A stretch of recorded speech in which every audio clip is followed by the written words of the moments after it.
పోయిన వారము ఒక మంచి అంశాన్ని ప్రారంభించాను. జీవిత కలవరములో యేసుక్రీస్తు అనుగ్రహించే శాంతి. జీవిత కలవరములో యేసు ప్రభు మనకు ఎలాంటి శాంతినిస్తారు?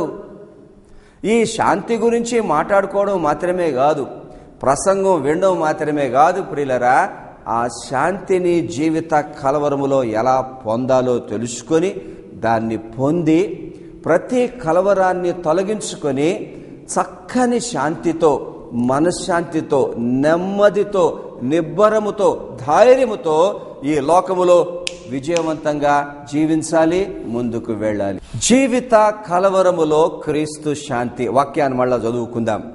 యోహాను 14:27 శాంతి మీకు అనుగ్రహించి వెళ్ళుచున్నాను, నా శాంతినే మీకు అనుగ్రహించుచున్నాను. లోకమిచ్చునట్టుగా నేను మీకు అనుగ్రహించటలేదు. మీ హృదయమును కలవరపడనీయుకుడి, వెరవనీయుకుడి.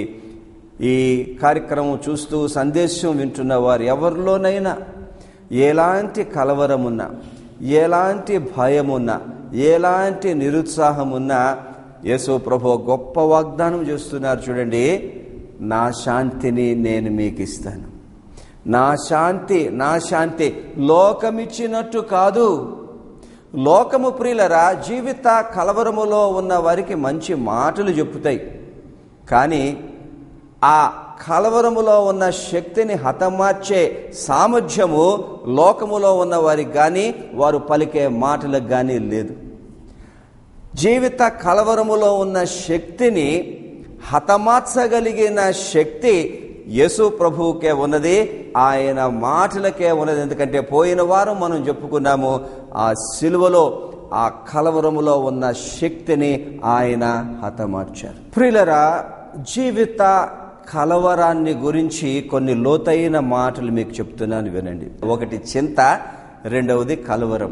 చింత అన్నది మొదటి స్థాయి, కానీ చింత ఎప్పుడైతే మితి మీరుతుందో అది కలవరంగా మారిపోద్ది. ఇంగ్లీష్లో to be troubled in the heart, హృదయములో కలవరము చెందడం.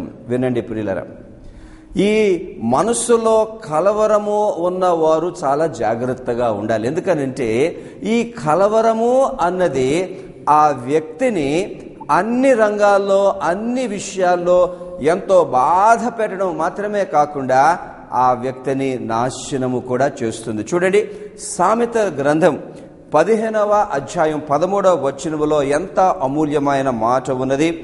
సంతోష హృదయము ముఖమునకు తేటనిచ్చును, మనోదుఃఖము వలన ఆత్మ నలిగిపోవును. ఈ కలవరము ద్వారా ఆత్మ అంటే హృదయము నలిగిపోతుందట, కృంగిపోతుందట. మానసిక రుగ్మతలన్న మాట. ఎప్పుడైతే ఈ మానసిక సంబంధమైన రుగ్మతలు వస్తాయో ఆ మనిషి నలిగిపోతాడు. ఎలాగట? ఆ హృదయములో ఎంతో వేదన, ఆ వేదన ద్వారా హృదయములో ఎంతో నొప్పి.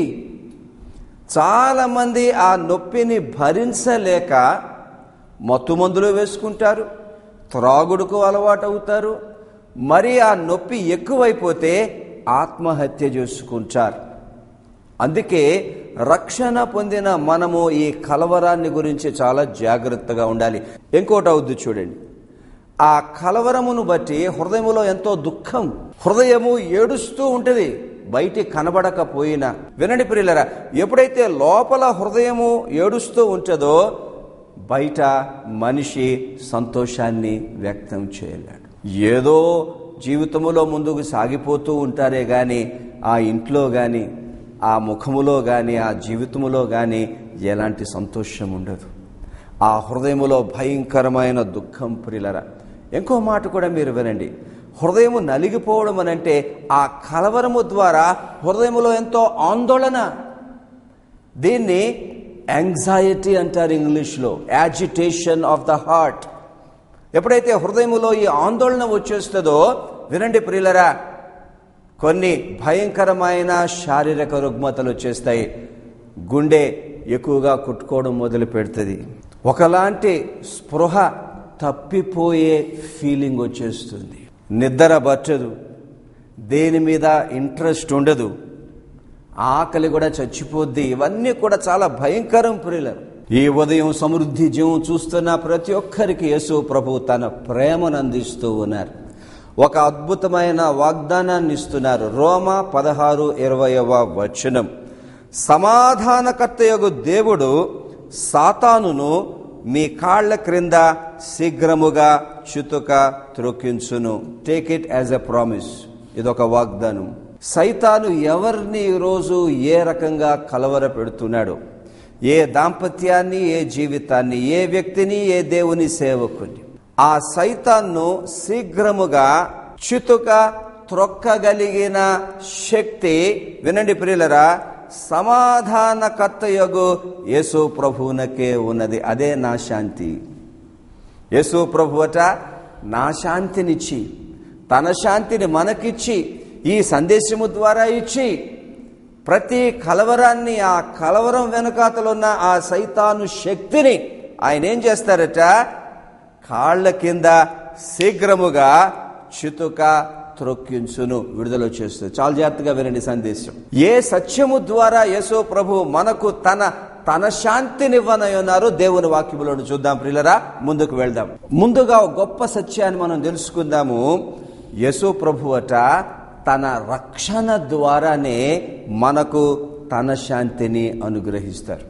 రక్షణ లేని వారికి యేసు ప్రభు ఇచ్చే తన శాంతి దొరకదు. చూడండి, కొలసీ పత్రిక 1:20 ఆయనందు సర్వ సంపూర్ణత నివసింపవలననియు ఆయన శిలువ రక్తము చేత, వింటున్నారా, శిలువ రక్తము చేత సంధి చేసి ఆయన ద్వారా సమస్తమును, అవి భూలోకమందున్నవైనను పరలోకమందున్నవైనను, వాటన్నిటిని ఆయన ద్వారా తనతో సమాధానపరచుకొనవలెనని తండ్రి అభిష్టమాయను. యేసు ప్రభు ఏం చేశారట, తన శిలువ శక్తి చేత, తన శిలువ రక్తము చేత రక్షణ పొందిన మనలను దేవునితో సమాధానపరిచారు. అది రక్షణ, రికన్సిలియేషన్. తెలుగులో ఇంకో మంచి మాట, దేవునితో ఐక్యపరుచుకు. రక్షణ పొందిన వారందరూ దేవునితో ఐక్యపడ్డారు. అంటే మరల వారు దేవుని పొందారు. ఎప్పుడైతే వారు దేవుణ్ణి పొందారో ఆ సమాధానకర్తయగు దేవునిలో ఉన్న శాంతిని పొందడానికి వారు వారసులయ్యారు.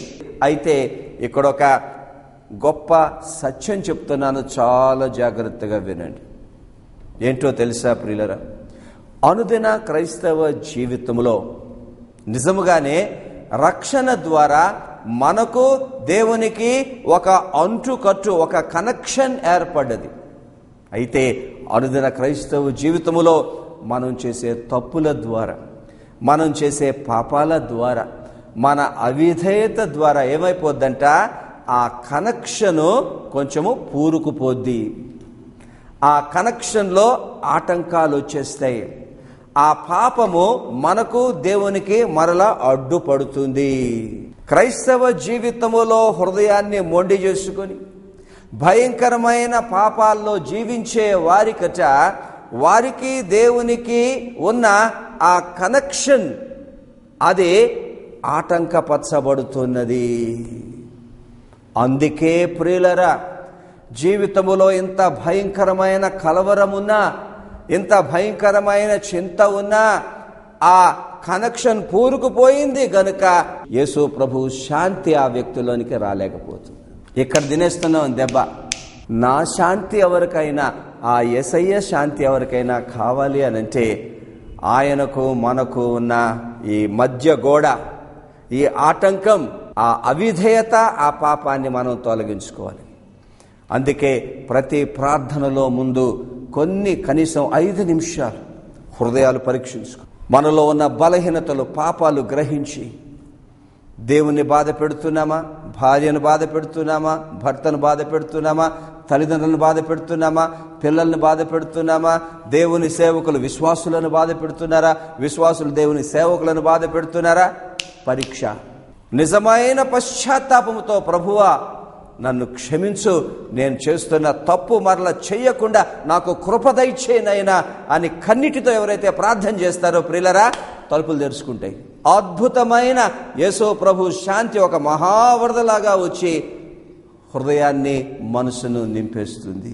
ఈ ఉదయం మన జీవితాలు పరీక్షించుకుని వెంటనే మోకరించి హృదయాన్ని పరీక్షించుకొని, యేసయ్యా నీ శాంతి నాలోనికి రానివ్వకుండా అడ్డగిస్తున్న పాపమేంటి, అవిధేయత ఏంటి అని మనం గ్రహించి నిజమైన పశ్చాత్తాపంతో దాన్ని ఒప్పుకొని కన్నిటితో ప్రభు క్షమాపణ కోరుకుంటే ప్రియులరా, అప్పుడు సమాధానకర్తయగు దేవుడు మన హృదయాలను తన శాంతితో నింపేసి ప్రియులరా, ఎంత కలవరం వచ్చినా ధైర్యము, నిబ్బరము, అభయము, విశ్వాసము, నిరీక్షణ ఇవన్నీ కలిగి ఒకవైపు జీవితములో ఉన్న మంచి ఆశీర్వాదాలు ఆస్వాదించడం మాత్రమే కాకుండా, అనుభవించడం మాత్రమే కాకుండా, సమస్యలను ఎంతో సునాయాసంగా జయిస్తూ ముందుకు వెళ్ళిపోగలుగుతాం. ఎప్పుడైతే మనకు దేవునికి మధ్యలో ఉన్న ఈ ఆటంకాలు మనం తొలగించుకుంటామో, యేసు ప్రభు అంటున్నారు, నా శాంతిని మీకు విడుదల చేస్తాను. ఎలా చేస్తారు? యేసు ప్రభు తన శాంతిని పరిశుద్ధాత్మ ద్వారా ఒక ఫలముగా అనుగ్రహిస్తారు. గలతీ పత్రిక 5వ అధ్యాయం 22వ వచనం. అయితే ఆత్మ ఫలమేమనగా ప్రేమ, సంతోషము, సమాధానము, దీర్ఘశాంతము, దయాళుత్వం, మంచితనం, విశ్వాసం, సాత్వికం, ఆశ, నిగ్రహం. చాలా సార్లు ఎవరిని అడిగినా ఆత్మ ఫలాలు ఎన్నంటే 9 అని చెప్తారు. కానీ గ్రీకు భాషను బట్టి చూస్తే ఆత్మ ఫలాలు 9 కాదు, ఆత్మ ఫలము ఒక్కటే. Singular tense in Greek. కొంచెం లోతుగా అర్థం చేసుకుందాం. ఆత్మ ఫలము ఒక్కటే. ఏంటంటే ప్రియులరా ఈ ఆత్మ ఫలము? మరేమిటో కాదు, మన హృదయం. హృదయము ఒక్కటే. పరిశుద్ధాత్మ దేవుడు ఏం చేస్తాడట, మన హృదయాన్ని ఈ నవ రుచుల్లోనికి, నవ లక్షణాల్లోనికి మార్చేస్తాడు దినదినం. వాస్తవ్యంగా ఆలోచన చేద్దాం. సమాధానం, శాంతి ఒక ఫలం. చెట్టు కోసుకుందామా? ఎక్కడ కాస్తుంది? హృదయానికి కాయాలి. ఆ సమాధానం ఎక్కడుండాలి? హృదయములో ఉండాలి. వినండి ప్రియులరా, ఫలము ఒక్కటే గాని మన హృదయము అన్న ఆ ఫలమును పరిశుద్ధాత్మ దేవుడు ఈ 9 లక్షణాల్లోనికి మార్చేస్తాడు, రూపాంతరపరుస్తాడు. ట్రాన్స్ఫర్మేషన్. పరిశుద్ధాత్మ ద్వారా మన హృదయము ఈ నవ లక్షణాల్లోనికి, నవ రుచుల్లోనికి ఎంత మారుతుందో అప్పుడు ఆ లక్షణాలు మన జీవితాల్లో వాస్తవ్యాలు అవుతాయి. వాస్తవమైనప్పుడు ఆ లక్షణాలు మన జీవితాల్లో అనుభవం అవుతాయి. అనుభవం అయినప్పుడు వాటి ద్వారా ఆశీర్వదింపబడతాం. ఏం ప్రార్థన చేద్దాం ప్రియులరా? ఆత్మ ఫలాలు ఎక్కడో చెట్టు గాయవు. ఆత్మ ఫలాలు హృదయానికి కాస్తాయి.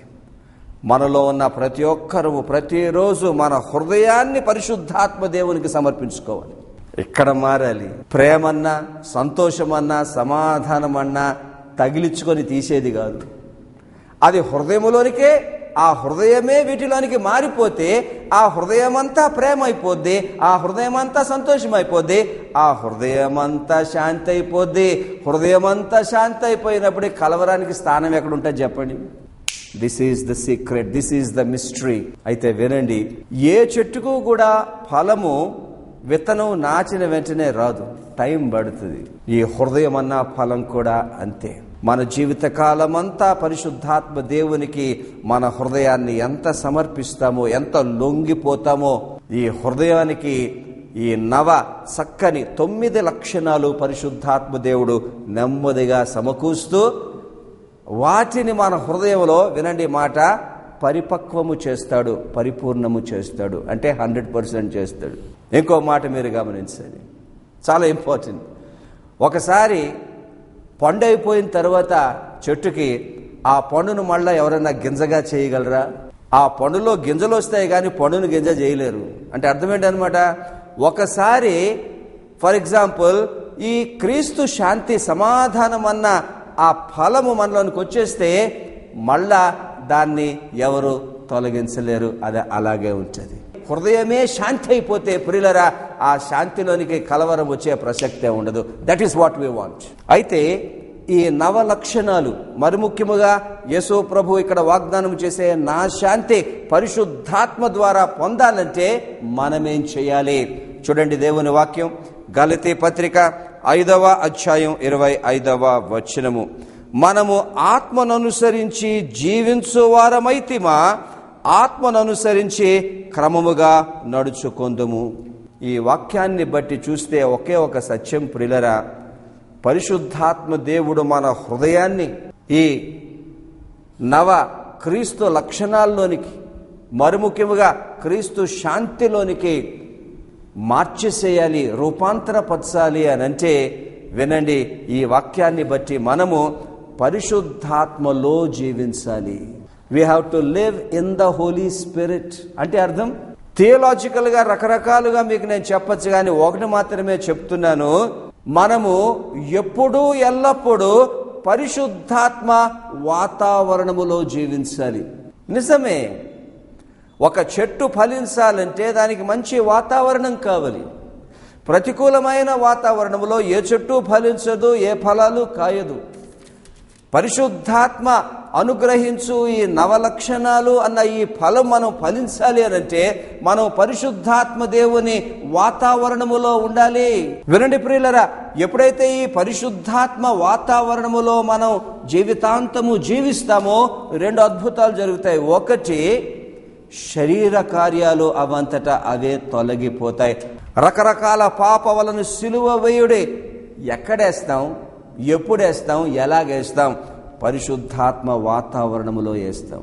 పరిశుద్ధాత్మ దేవుడు తన వాతావరణంలో మనం జీవించినప్పుడు తన శక్తిని విడుదల చేసి మనలో ఉన్న ఒకవైపు ఈ శరీర కార్యాలు, ఈ పాపాలు తొలగిస్తాడు. అంతే కదా. ఏ కర్షకుడైనా మంచి ఫలాలు పండించాలి అంటే ముందు పిచ్చి మొక్కలు తీసేయాలి. చాలామంది క్రైస్తవులతో వచ్చిన ప్రాబ్లం ఇదంటే ముందు పిచ్చి మొక్కలు తీయకుండా ఆత్మీయంగా ఫలించాలని కలలుగా అంటున్నారు. దట్స్ నాట్ పాసిబుల్, ఎందుకంటే పిచ్చి మొక్కలు అణిచేస్తాయి. కానీ పరిశుద్ధాత్మ దేవుడు ముందు పిచ్చి మొక్కలు తీస్తాడు. పిచ్చి మొక్కలు తీసేసి హృదయాన్ని ఈ నవ లక్షణాల్లోనికి రూపాంతరపరుస్తాడు. మరి పరిశుద్ధాత్మ దేవుని వాతావరణం మనకి ఎలా దొరుకుతుంది ప్రియులరా? కొన్ని మాటలు చెప్తున్నాను. ప్రార్థన, వ్యక్తిగత ప్రార్థన. ఈ వ్యక్తిగత ప్రార్థనలో ఎక్కువ సమయం మనకు కావలసినవి అడగడం కన్నా పరిశుద్ధాత్మ దేవుని సాంగత్యం, అన్యోన్య సహవాస్యం, the fellowship and the communion of the Holi Spirit in our personal prayer. ఆయన్ని ఆహ్వానించండి. పరిశుద్ధాత్మ నన్ను నీతో నింపమని ప్రార్థన చేయండి, నాతో సాంగత్యము చేయమని ప్రార్థన చేయండి, ఆయనతో మాట్లాడండి, ఆయన్ని మీతో మాట్లాడనివ్వండి. In this communion, in this fellowship, ఒకవైపు శరీర కార్యాలు సిలువ వేయబడతాయి, మరోవైపు ఆత్మఫలం, ఆత్మఫలాలు అన్నాను, ఆత్మఫలం, హృదయములో ఉన్న నవలక్షణాలు పరిశుద్ధాత్మ దేవుడే అనుగ్రహిస్తాడు.